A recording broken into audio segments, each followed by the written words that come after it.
નમસ્કાર, ગુજરાત 7 ન્યૂઝમાં આપનું સ્વાગત છે। સમગ્ર વિશ્વમાં આજે 21મી જૂને વિશ્વ યોગ દિવસની ઉત્સાહભેર ઉજવણી કરવામાં આવી રહી છે। ત્યારે અમદાવાદના જાણીતા કાંકરિયા તળાવ પાસે આવેલા જલધારા વોટર પાર્ક ખાતે યોગ દિવસની એક સાવ અનોખી અને રોમાંચક ઉજવણી જોવા મળી હતી। મણિનગરના એક પ્રખ્યાત યોગ સ્ટુડિયોના સભ્યોએ પાણીની અંદર એક્વા યોગા, વિવિધ આસનો અને યોગના કરતબો કરી શહેરના લોકોને ફિટનેસનો એક નવો જ સંદેશ આપ્યો હતો। મણિનગર ખાતે આવેલા ઓમ ધ થર્ડ આઈ યોગા સ્ટુડિયોના 70થી વધુ નાના મોટા યોગવીરોએ આ અનોખી ઉજવણીમાં ઉત્સાહભેર ભાગ લેવા પહોંચ્યા હતા। આ આયોજનની ખાસ વાત એ હતી કે એમાં 5 વર્ષના ભૂલકાઓથી માંડીને 70 વર્ષના અબાલ વૃદ્ધ વડીલો પણ સામેલ થયા હતા। 21મી જૂન રવિવારે સવારે 7 થી 9 કલાક દરમિયાન આ તમામ યોગવીરોએ વોટર પાર્કના પાણીમાં ઉતરીને અદ્ભુત સંતુલન સાથે યોગના મુશ્કેલ આસનો કર્યા હતા। યોગા સ્ટુડિયોના સંચાલક અને મુખ્ય કોચ કલ્પના પેનીકરના સીધા માર્ગદર્શન હેઠળ તમામ સભ્યોએ પાણીની અંદર રહીને અશક્ય લગતા આસનો ખૂબ જ સરળતાથી કર્યા હતા। આટલું જ નહીં, અનોખો પ્રયોગ કરતા યોગવીરોએ પાણીની અંદર જ મનમોહક સંગીતના તાલે યોગ ગરબાની રમઝટ બોલાવી હતી, જેને જોઈને ત્યાં હાજર તમામ શહેરીજનો અને દર્શકો મંત્રમુગ્ધ થઈ ગયા હતા। જે બેન એ પણ કરાવતા હતા, તમે હતા ત્યારે આપણે એક વખત કરાવ્યું છે અને પછી બીજા જે ભાઈ આયા 2 વખત યોગાની સંસ્થા તમને નામ સાંભળ્યું જશે। બસ તો નાની મણિનગરમાં નહીં આવે છે, ઘણા વર્ષોથી છે। ના ના આમાં બાબાલ નહીં આવે, જુદી જુદી રીતે નહીં આવે, નહીં આવે કરતા હોઈએ છે। તો આ વખતે અમે પાણી ભાઈ તમે કર્યું છે। મારી વાત સાંભળો, મારી વાત સાંભળો, બીજા કોઈ જગ્યાનું થશે આમાં નહીં બેલેન્સ કરીને થાય। એ છતાંય મેં તમને કોન્ટેક્ટ નંબર આપ્યો છે, એમની જોડે એક વખત વાત કરી અને થોડોક જ સપોર્ટ આપવાનો છે, આપણે વધારે કશું નથી ઉતારી લેવાનું ત્યાં ભાઈ, એટલા માટે।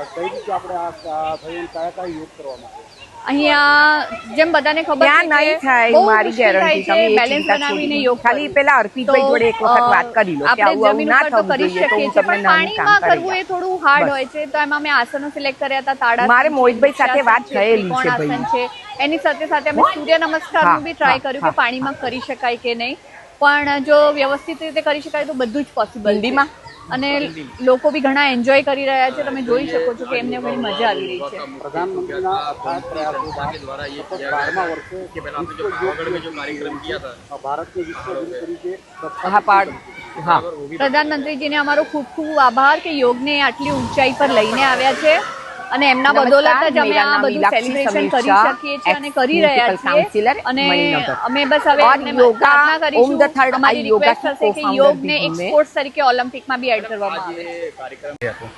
હાય, મારું નામ પ્રતીક્ષા જાની છે। હું ઓમ ધ થર્ડ આઈમાં યોગા ઇન્સ્ટ્રક્ટર છું। મને પહેલાં યોગા શું છે એ બહુ એટલો મને ખ્યાલ નહોતો, મારા માટે એક તદ્દન નવું વિષય હતું, પણ પહેલાં હું એમાં પાર્ટિસિપેટ કરવા એટલે પ્રેક્ટિસ કરવા માટે જોડાઈ। ધીરે ધીરે મને ઇન્ટરેસ્ટ જાગ્યો, પછી અહીંયાથી જ મેં આગળ સ્ટડી કરી ઓમ ધ થર્ડ આઈમાંથી, અને હું અત્યારે ત્યાં ટ્યુટર તરીકે જોઈન કર્યું છે મેં। મને સિરિયસલી યોગાની સાચી જાણકારી મને ઓમ ધ થર્ડ આઈમાં મળી।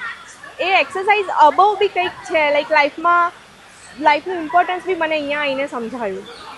વિશ્વ આજે યોગ દિવસ ઉજવી રહ્યું છે, કઈ રીતે કાંકરિયાના જલધારા વોટર પાર્કમાં તમારા યોગવીરોને યોગના વિવિધ આસનો કરાવડાવ્યા? અમે લોકોએ જેટલા આસન થઈ શકે બધાથી, જનરલી બધા એજ ગ્રુપના હતા, બચ્ચાથી લઈને સિનિયર સિટીઝનથી લઈને યંગ એજના બધા જ એજ ગ્રુપના આસન થઈ શકે એવા કોમન આસન કરાવ્યા છે અને બધા અહીંયા એન્જોય કરી રહ્યા છે। मेरा नाम बरखा दासवानी है। आप इनके साथ हो? कॉर्पोरेट एम्प्लॉय हूँ और मैं ओम the third eye yoga class में पिछले 5 साल से आ रही हूँ, और हर साल जैसे इंटरनेशनल योगा डे में हम अलग अलग तरीके से योगा करते हैं। इस साल भी हमने एक्वा योगा चूज किया है। जैसे नाश्ता कर पहले, चल खड़े हो, भूख नहीं लगी? पानी में, समुंदर में अलग अलग जगह योगा करते थे, उससे बैलेंस और बढ़ता है और फोकस और अच्छा होता है। देखना पैर संभाल के जाओ, हमने एक्वा योगा चूज किया था और पानी में अलग अलग आसन किए थे, जिससे हमें हमारा फोकस लेवल और पावर योगा करने का और बेटर और अच्छा हुआ था। મારું નામ ઇલાક્ષી સમીર શાહ છે, એક્સ મ્યુનિસિપલ કાઉન્સિલર મણિનગરથી છું હું। ઓમ ધ થર્ડ આઈ યોગા મેં કો ફાઉન્ડર પણ છું હું। અમારા વર્ષોથી યોગાના ક્લાસ ચાલે છે। યોગાના ક્લાસમાં અમે વર્ષમાં 2 થી 3 ઇવેન્ટ જુદો અનુભવ જે પણ અમારા યોગ સાથે જોડાયેલા છે એ લોકોને જુદો અનુભવ મળી રહે તે હેતુથી અમે જુદી જુદી જગ્યાએ યોગા કરાવીએ છીએ. યોગની વાત કરીશું તો તન, મન, આત્મા અને શ્વાસ સાથે જોડાયેલું છે. વર્ષોથી ચાલતા યોગા જ્યારે ગુલામી આવી ત્યારે એ ઢંકાઈ ગયું હતું, પણ આપણા વડાપ્રધાન નરેન્દ્રભાઈ મોદીએ ખૂબ પ્રયત્ન કરીને લોકોને જાગૃત કર્યા, દેશ વિદેશમાં જાગૃત કર્યા. આપણા દેશમાં તો યોગા થાય છે અને વિદેશમાં પણ એનું ઘેલું લગાડ્યું. એવા નરેન્દ્રભાઈ મોદીનો હું ખૂબ આભાર માનું છું. વાત કરીશ મારી સંસ્થાની ઓમ ધ થર્ડ આઈ યોગાની, કે આ યોગા દિન અમે બહુ જુદી રીતે ઉજવીએ છીએ. જુદી જુદા જગ્યાએ વર્ષોથી યોગા અમે કરેલા છીએ.